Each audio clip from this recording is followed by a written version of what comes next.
Welcome back to the deep dive. We're looking at the Mastering Cambridge O-Level Physics series. And based strictly on the official new syllabus. Yeah, so by showing the syllabus on screen, which they do. Exactly. Physics topic 1.8, solid fluids. Right. And I'll be honest, when I first saw that title, I was expecting, some really dry definitions. Yeah. But this thing it's like a survival guide for the physical world. It really is. Yeah. It connects the abstract math we all kind of dread to the reality we actually touch. It's everything from why a sharp knife works to why dams are built that way. So our mission today is to get past memorizing a formula. Yeah, anyone can memorize 3 letters. We want to get the relationship between force and area, how nature balances everything. And the best way to do that, and how the source material lays it out, is to split the world in 2. You've got solids. Rigid, defined. And then you've got fluid, where everything flows. And the rules of the game are a little different in each arena. Okay, let's start on solid ground then. If you had to give me the cocktail party definition of pressure from these slides, what is it? The core concept is really about concentration. Concentration. Yeah. Pressure is the force you apply perpendicular to a surface. Perpendicular, that's a key word. It is. It's the direct push, 90 degrees. If you push sideways, that's friction. Pressure is the straight down oomph, and is that force divided by the area of the surface. Which brings us to our first big formula. And I promise we won't go too heavy on the math, but this one is. It's the skeleton key for everything else. It is. It's just PPE equals force divided by area. Yeah. Pressure equals force divided by area. Okay, let's break down the cast of characters here. So $5 on top of the fraction is force. We measure that in newtons, capital dollars. After Isaac, of course. Of course. And on the bottom, all of dollar is area. That's in square meters. And when you put those together, newtons divided by square meters, you get the Pascal, written as Pascal. No, there's a note here. 1 Pascal equals 1 Newton per square meter. That sounds like a lot. Newton just sounds strong. It's surprisingly tiny. A Newton is about the weight of a small apple. Okay. So now imagine spreading that one small as applesauce over a whole square meter, a big table. The pressure it exerts, that's 1 Pascal. Wow. So 1 Pascal is almost nothing, a whisper. It's tiny. So when we talk about real-world pressure, like in your tires, we're talking about thousands or even millions of pascals. That puts it in perspective. Now, the slides have this magic triangle visual that I love because I hate rearranging algebra. You have force at the top.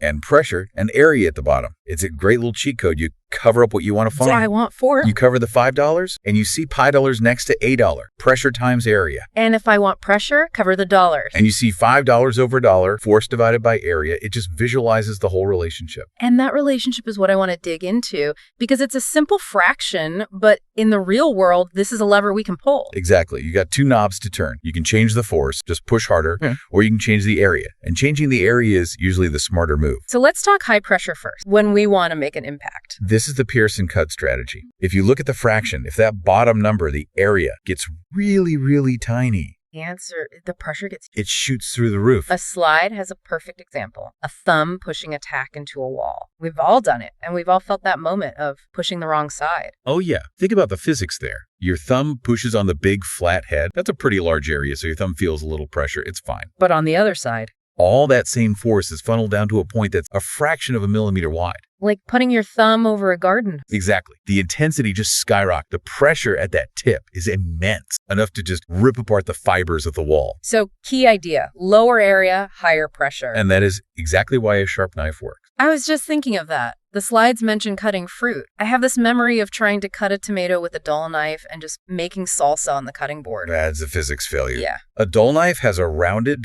thick edge. Microscopically, a large surface area. So you have to push incredibly hard. Right. You increase the force and you just end up crushing the tomato.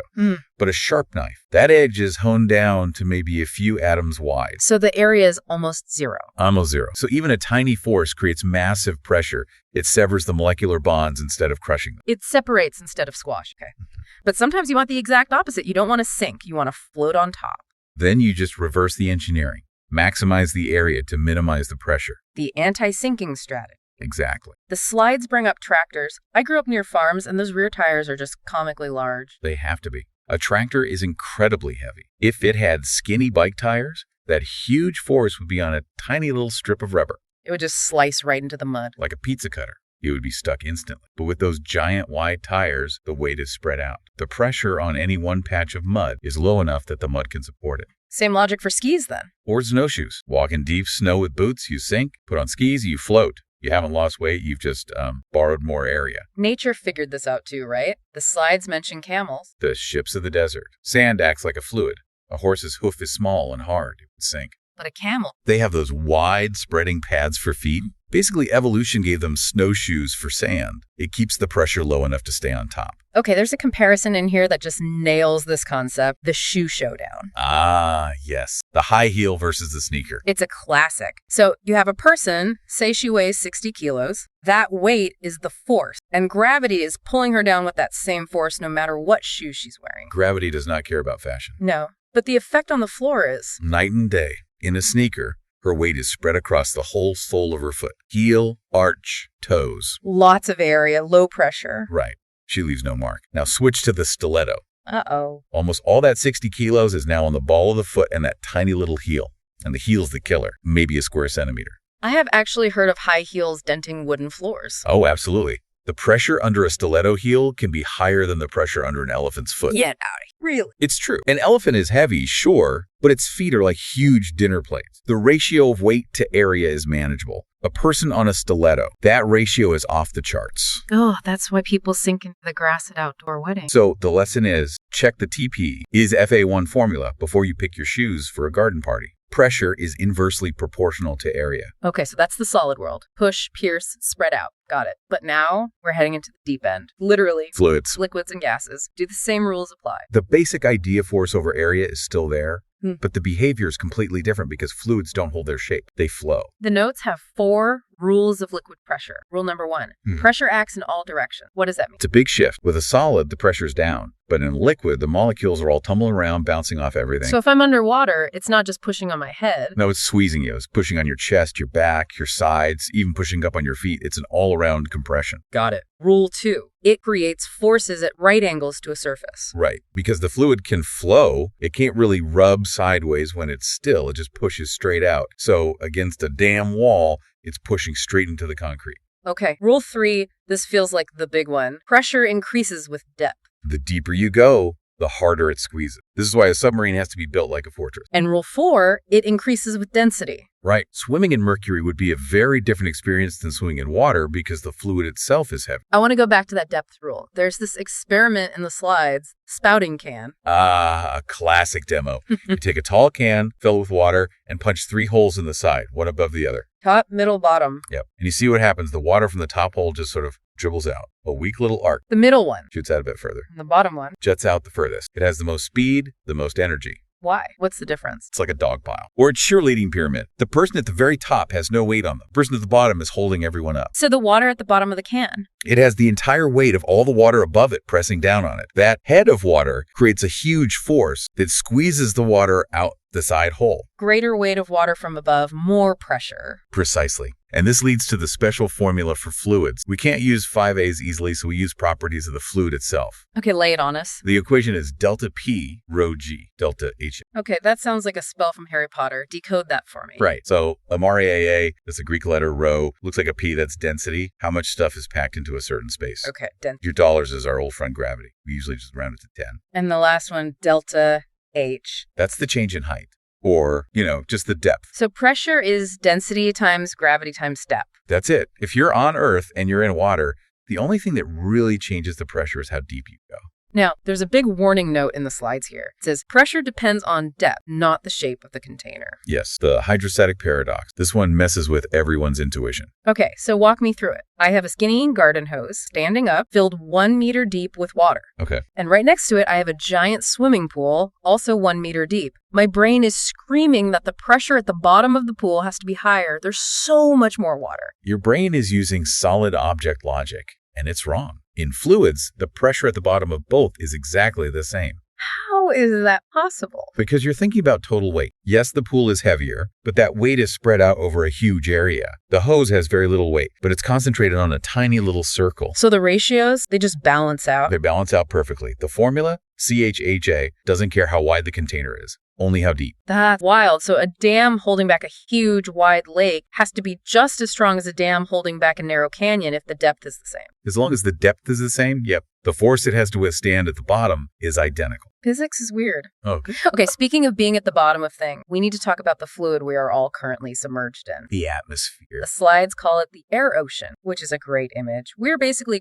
crawling around on the seabed of an ocean of gas. We are. And just like water, that gas has mass and it has weight. So what's causing atmospheric pressure? Is it just the weight? It's the weight, yes, but it's also, on a micro level, just billions and billions of air molecules constantly smashing into every surface. Like a relentless, invisible hailstorm. That's a great way to put it. Every time a molecule hits your skin, it's a tiny little push. Add them all up and you get pressure. And following the fluid rules, this pressure should change with depth or altitude. Right. As you go higher, like climbing a mountain, you're swimming up toward the surface of this air ocean. So there's less air above you, less weight. Exactly. And the air is less dense up there, so the pressure drops off pretty fast. But down here at sea level, we've got the whole column of air on top of us. What's the actual value? It is a staggering number. Standard atmospheric pressure is about 100,000 pascals. 100,000. Let's go back to the apple. That's 100,000 apples worth of force spread over a square meter. It's roughly a kilogram of weight on every single square centimeter of your body. So why aren't we crushed like an empty soda can? Because we're not empty. The fluids inside our bodies, our blood, the air in our lungs, are pushing out with that same force. We're at equilibrium. We're perfectly balanced. The push from the outside and the push from the inside cancel each other out. Okay, so we have this invisible crushing force. How in the world do we measure it? The slides bring up the tools of the trade. The grandfather of them all is the mercury barometer. How does that work? It looks so old-fashioned. It's a brilliant piece of engineering. You have a dish full of liquid mercury. You take a glass tube, sealed at one end, fill it with mercury, and then flip it upside down into the dish. Okay, so it's a tube of mercury upside down in a pool of mercury. Right. Now, gravity wants to pull all the mercury in the tube down into the dish. But the atmosphere is pushing down on the pool. Exactly. The air pressure on the surface of that pool literally shoves the mercury back up into the tube. It's a fight. Gravity pulling down, atmosphere pushing up. And they reach a tie. They reach equilibrium.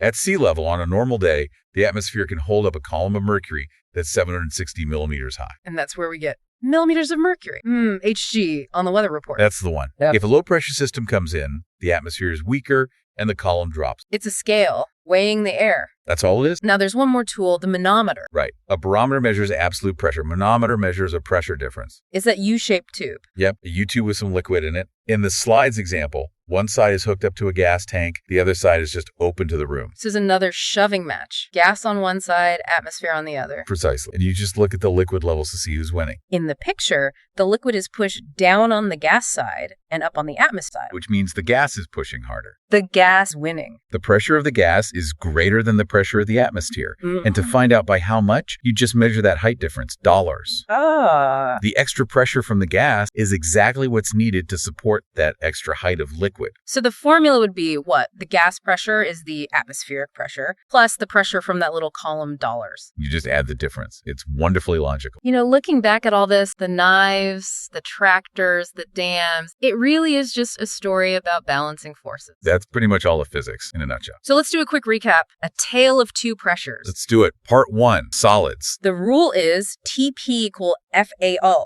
It's all about distribution. Concentrate the force to cut, spread it out, float. Perfect. And part 2, fluids. The game changes. It does. The formula is delta P or when GHH dottle. It's all about density and depth. The shape doesn't matter, only the weight of the fluid column above you. The deeper you go, the higher the pressure. Whether it's the Mariana Trench or the bottom of the air ocean in your kitchen. Exactly. Before we sign off, there's one last thought that really struck me looking at that barometer slide again. Oh, yeah. What's that? The empty space at the top of the tube. The vacuum. Ah. We always talk about vacuum sucking, a vacuum cleaner sucks up dirt. The vacuum in the tube pulled the mercury up. But that's not what's happening. It's completely wrong, isn't it? The vacuum isn't doing anything. It's a lack of something. It has no force. That's a really profound point. In physics, suction is a myth. It doesn't exist. The mercury isn't being pulled up. It's being pushed up. Yeah. By the weight of the atmosphere. The vacuum just creates a space with no pushback. That's it. When you drink through a straw, you're not sucking the drink up. You're removing the air in the straw, creating a low pressure zone, and the entire weight of the atmosphere is pushing down on your drink, forcing it up the straw and into your mouth. So you're not pulling, the world is pushing. The world is pushing. I love that. Something to think about the next time you have a milkshake. Thanks for joining us on this dive into the, heavy world of pressure. Hopefully you feel a little lighter now. Or at least better distributed. Stay curious.